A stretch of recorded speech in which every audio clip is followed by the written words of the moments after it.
ইরানের হুঙ্কার এখন শুধু দেশের ভেতরে সীমাবদ্ধ নয়, ছড়িয়ে পড়েছে বিশ্বের বিভিন্ন প্রান্তে। দেশটির প্রতিরক্ষামন্ত্রী আজিজ নাসিরজাদেহ যা জানালেন তা রীতিমতো আলোড়ন সৃষ্টি করেছে। ইরান বিশ্বের বেশ কয়েকটি দেশে গড়ে তুলেছে নিজস্ব অস্ত্র তৈরির কারখানা। তবে কোন কোন দেশে এই গোপন কারখানা রয়েছে তা তিনি জানাননি, যা নিয়ে আন্তর্জাতিক মহলে তৈরি হয়েছে তীব্র কৌতূহল সাথে উদ্বেগও।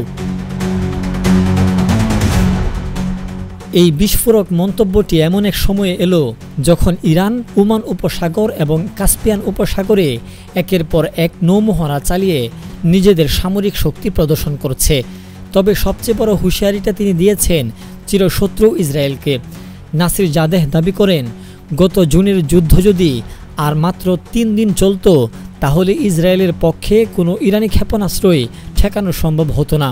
আর এ কারণেই যুক্তরাষ্ট্রকে দিয়ে যুদ্ধবিরতি করতে বাধ্য হয়েছিল তেল আবিব।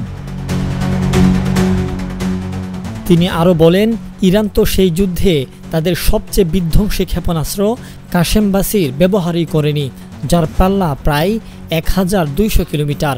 ইরানের প্রতিরক্ষামন্ত্রীর দাবি, যুদ্ধের শুরুতে তাদের 40% ক্ষেপণাস্ত্র আটকানো গেলেও শেষ দিকে 90%ই লক্ষ্যবস্তুতে আঘাত হেনেছে।